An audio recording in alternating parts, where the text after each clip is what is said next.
आप मानेंगे ना फराज मानेंगे, क्योंकि पिछले 9 साल में अगर ये देखिएगा तो सन 2014 में एक बच्चे का जन्म हुआ जिसका नाम था जुमला, और भारतीय जनता पार्टी और उसकी सरकार ने जुमले में नहीं, आपने गलत तर्क दिया। टीटी का पोस्टल बैलेट से क्या मतलब है? वो तो बेरोजगार है। अरे मैं इलेक्शन की बात कर रहा हूं सर, मैं इलेक्शन की बात कर रहा हूं। नो, पोस्टल बैलेट कैसे आप मानक मान लेंगे? आप भी गजब कर रहे हो भाई। किसी चुनाव में पोस्टल बैलेट मानक माना जाएगा कि इसके आधार पर हमारी इतनी सीटें? गजब। सारे पूंजीवाद वाले लोग एक साथ वोट कर दें तो 2 सीट जीतेंगे ना। और ये कह रहे गरीब विरोधी सरकार है, और गरीब ब्यूरोक्रेट लोग होते रिटायर्ड, वो नेताओं के थिंक टैंक हो जाते हैं क्या? अब उनकी समझ तो जितनी है क्या फराज भाई? वो कागज निकालते हो, पेन, कहते बॉस टीटी 26 लाख, अनुदेशक 42,000, फलाने इतने, ये 3 करोड़ हो गए सर क्या? और ओपीएस 8 लाख, पेंशनर 20 लाख, और ये सब जोड़ के 4 करोड़ हो गए सर, बन गई सरकार क्या? बन गई सर।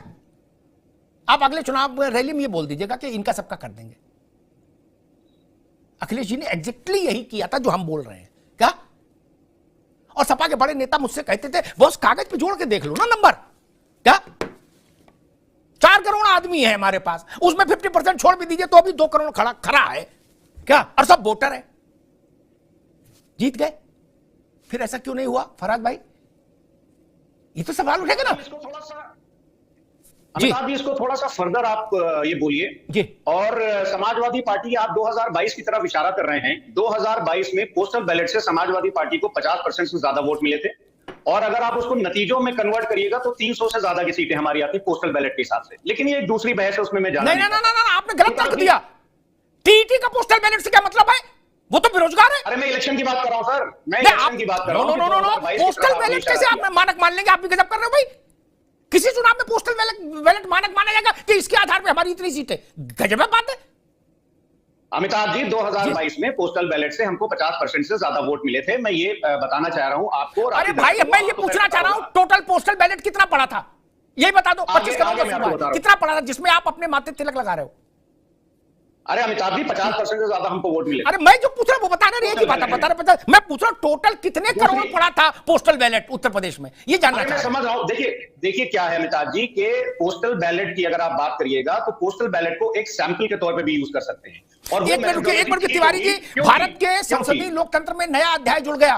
मैं समझ गया जो बात अभी फराज किदवई कह रहे हैं, कल यही बात राहुल गांधी कहेंगे कि ये जो सरकार है, अगर वो नहीं आए सरकार में तो वो कहेंगे जो सरकार है ये नकली है, पोस्टल बैलेट में हमारे 300 सीटें हैं, चूंकि हमको 11,000 पोस्टल वोट मिले पूरे देश में। तिवारी जी ऐसा होगा तब तो फिर कैसे चलेगा? पोस्टल बैलेट की वैलिडिटी को आप सामान्य वोट के पैरेलल खड़ा कर देंगे क्या? अमिताभ जी मैं बात पूरी करूं? नहीं, अभी रुकना होगा, पहले तिवारी से समझ ले, क्योंकि ये तो आपने नई बहस छोड़ दी, आपने तो अपनी सीटें 300 बता दी। नहीं, पोस्टल बैलेट तो सिर्फ 4.5 लाख थे, 4,42,000 ही थे ना। तो पोस्टल बैलेट वो कह रहे 442 में हमको सरकार दो, वो कह रहे लोग भवन खाली करो, 300 सीट हमारी आ गई, तब क्या करिएगा? करोड़ की आबादी तो 442 तो कुछ भी नहीं है, और 12-13 करोड़ की आबादी जो वोटिंग पॉपुलेशन है उसमें तो 4 लाख कुछ भी नहीं होता है। फराज किदवई साहब 13 करोड़ वोट में आप 4 लाख पर सरकार बना लेंगे। 4 लाख कुल वोट है, 4,42,000, उसमें 2 लाख, 2.25 लाख आपको मिला। अमिताभ जी देखिए भारत सरकार की बहुत सारी संस्थाएं हैं, जैसे पीरियोडिक लेबर फोर्स सर्वे होता है, एनएसएसओ है, एनएसओ है, नेशनल फैमिली हेल्थ सर्वे होता है। इसमें ऐसा नहीं होता है कि पूरे प्रदेश, अगर हम उत्तर प्रदेश, लेकिन सर्वे से सरकार नहीं बनती कि भाई साहब, योजनाओं के सर्वे होते हैं, सर्वे से सरकार नहीं बनती, ध्यान रखिए। Postal ballot Amitabh ji, postal ballot एक इंडिकेशन था कि भारतीय जनता पार्टी चंडीगढ़ मॉडल से भी चुनाव जीत सकती है। अब आ जाए हम लोग जिस मुद्दे पर आज आपने बहस बुलाई अमिताभ जी, गारंटी। पहली बात प्राइम मिनिस्टर साहब फंस गए अमिताभ जी। वो प्राइम मिनिस्टर साहब कहते हैं कि जहां से लोगों की गारंटी खत्म हो जाती है वहां से मोदी की गारंटी शुरू हो जाती है। अब की तो अमिताभ जी मोदी की गारंटी ना ननकू मानेगा, ना रज्जाक मानेगा, ना अमिताभ मानेंगे, ना फराज मानेंगे, क्योंकि पिछले 9 साल में अगर ये देखिएगा तो सन 2014 में एक बच्चे का जन्म हुआ जिसका नाम था जुमला, और भारतीय जनता पार्टी और उसकी सरकार ने जुमले को खूब खिलाया पिलाया बड़ा किया, और 10 साल तक जुमला जो है पूरे देश में खेलता रहा। और 2024 में एक दूसरे बच्चे का जन्म हुआ है जिसका नाम है गारंटी, जो महंगाई की गारंटी है, पेपर लीक की गारंटी है, बेरोजगारी की गारंटी है, आर्थिक असमानता की गारंटी है। आपने दोनों बातें अच्छे से कही, अब रुक जाइए। अगर ऐसा नहीं हुआ तो आप माफी मांगेंगे कि आपको देश की समझ नहीं? तब तो मांगना पड़ेगा ना। ये तब भी ये साहस आपके पास रहेगा कि जी हमको 75,000 बैलेट पोस्टल बैलेट मिले थे, हम संसद खाली करो, हम आ रहे हैं। बोले पूरे देश में हमको 75,000 वोट मिला बैलेट से, पोस्टल। ये नहीं चलता महाराज, रुक जाओ। ठीक, तू चाहिए इलेक्शन हो जाएंगे तो मैं माफी मांग लूंगा। फिर मांगनी पड़ेगी, फिर मेरे साथ तो मांगनी पड़ेगी। अगर फ्री एंड फेयर इलेक्शन हो जाएंगे ना ये मैं गली नहीं छोड़ता फराज बाबू, वो दूसरे चैनल में गली ही नहीं छोड़ता भागने के लिए। जिस इलेक्शन से आपकी सरकार बनती है उसी इलेक्शन से लोकसभा का चुनाव होता है भाई। जिस मशीन से कर्नाटक में चुनाव हुआ, जिस मशीन से नहीं, ये सब थेतरा ही है। चंडीगढ़ में भी इलेक्शन, ना I will not allow, I will not allow. Chandigarh में मेयर का इलेक्शन हुआ था। फराज की भाई, आप योग्य व्यक्ति हैं, एक मिनट रुकिए, अभी रुकिए फराज की क्या बात। फराज की भाई आप योग्य व्यक्ति हैं, आप दूसरे प्रवक्ताओं की तरह थेतराई मत किया करिए, वो लंठई ही योग्यता को कुंठित करती है। चंडीगढ़ में बैलेट पेपर से चुनाव हुआ, जिसके लिए आप लोग प्राणपण से संघर्ष कर रहे हो। ईवीएम से चुनाव हुआ क्या? वो तो कहिए बैलेट पेपर से हो गया तो पक्का गया, ईवीएम से होगा तो पक्का नहीं होगा। तो अब आप थेतराई कर रहे हैं, लेकिन थेतराई पर भी मैं उत्तर जरूर दूंगा। अवधेश उपाध्याय आपके पास जाने के पहले, आप में साहस होना चाहिए, थेतराई मत करिए। इस थेतराई से कुछ हासिल नहीं होता, प्रतिष्ठा खराब होती है। साहस जुटाइए, नैतिक साहस, और खड़े होकर कहिए कि यह चुनाव प्रक्रिया हमको मंजूर नहीं, हम तब तक चुनाव नहीं लड़ेंगे जब तक प्रक्रिया नहीं बदल जाती। आप में साहस है?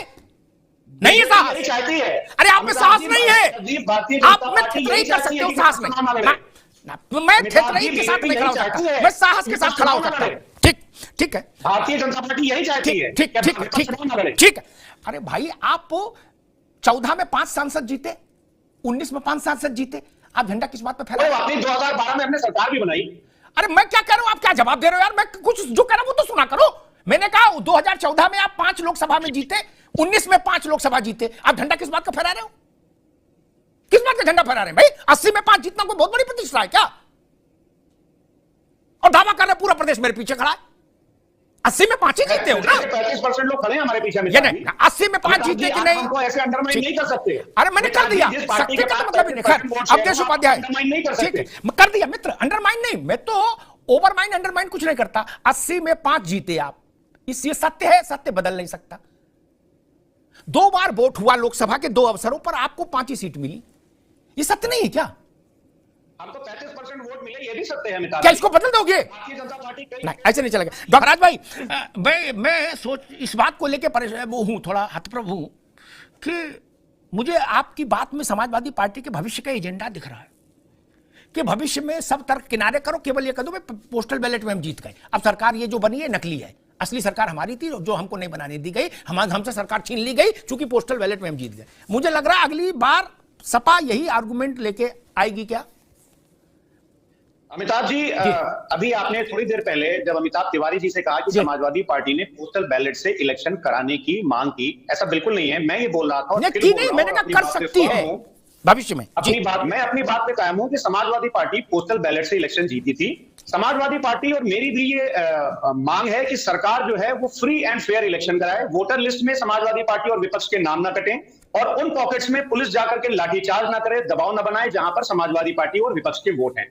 और ठीक है, मैं ये मानता हूं कि 2019 में भारतीय जनता पार्टी चुनाव जीती, लेकिन ऐसा थोड़ी नहीं कि भारतीय जनता पार्टी अब आ गई है 2024 में भी जीतेगी और आगे भी जीतती रहेगी। नो, 400 सीटें लेने के बाद 1984 में राजीव गांधी की सरकार 1989 में गई थी अमिताभ जी।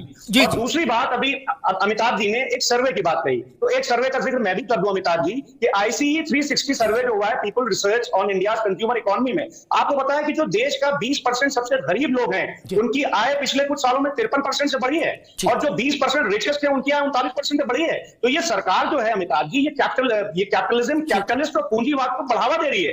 ये गरीब की, मजदूर की, किसान की सरकार नहीं है अमिताभ जी। ठीक, निर्विवाद निर्विघ्न आपको बोलने दिया गया, सांस तक मैंने सबकी रोक दी कि फराज बाबू बोल रहे को सांस नहीं ले। ठीक, सुन ले। अब एक टिप्पणी करके मैं अवधेश जी के बाद, मैं फिर इतना पढ़ा लिखा तो नहीं जितना फराज भाई है। कौन कौन से अंग्रेजी में सर्वे उन्होंने बताए, मैं तो गांव का आदमी हूं। मैं एक बात कहता हूं, इससे बड़ी कसौटी नहीं हो सकती। थेतराई में ना मानो आप की जय, लेकिन दिल में सब मानोगे। तिवारी जी आ रहा हूं, अवधेश जी एक बार तिवारी जी से इस पे हामी भरवा लूं। तिवारी जी, मैं समाजवादी पार्टी और कांग्रेस का ये आरोप सत्य मान लेता हूं कि ये सरकार पूंजीपतियों की सरकार है। ठीक, देश में कुल पूंजीपति कितने होंगे? 2 लाख, 4 लाख, 5 लाख, 10 लाख, इससे ज्यादा तो नहीं होंगे। तिवारी जी हाँ ना बोलो भैया। 15 लाख कंपनियां हैं। 15, 20, 25, 5 लाख और जोड़ दिए ताकि संकट बाद में ना हो कि नहीं हमारा आंकड़ा पूरा नहीं सुना। 30 लाख, 30 लाख में 2 लोकसभा सीटें बनती हैं कुल तिवारी जी, पूरी नहीं बनती, लेकिन फिर भी चलो खींचतान के बना देंगे। सारे पूंजीवाद वाले लोग एक साथ वोट कर दें तो 2 सीट जीतेंगे ना आप। और ये कह रहे गरीब विरोधी सरकार है, और गरीब बता रहे 80% देश में गरीब है, तो वोट तो गरीब ही बनवा रहा है। तिवारी जी हाँ ना बोल दो, फिर मैं आगे जाऊं। ये थेतरा ही नहीं। बिना गरीब के वोट के कोई सरकार कैसे जीत सकती है अगर गरीबों की संख्या सबसे ज्यादा है? यानी गरीब यही चाहता था कि एक निष्पक्ष आदमी कम से कम हामी भरे। मेरी बात में, ये सरकार किसान बनाते हैं, गरीब बनाते हैं, मजदूर बनाता है। 1000 करोड़ वाले के वोट से सरकार बनती है क्या? तमाशा कर रहे हो यार, कुछ तो समझ रखो लोकतंत्र की। 20 सेकंड दीजिएगा अमिताभ जी। नहीं अभी नहीं देंगे, अभी 1 सेकंड भी नहीं देंगे। जिनको भारत के लोकतंत्र का एक व्याकरण नहीं पता, कैसी बात कर रहे हैं? चंडीगढ़ में देखा 2 लाख 4 लाख 5 लाख पैसे वाले भारत में सरकार बनवा देंगे। एसबीआई के केस में भी भारत तो अगर वही सरकार बनवा देते तो फिर ये नेता जो 5 तारा सुविधा में जीवन जीते हैं, ये चुनाव के टाइम धूल क्यों खाते हैं? गांव गांव इसीलिए खाते हैं ना, विदेशों से पढ़ के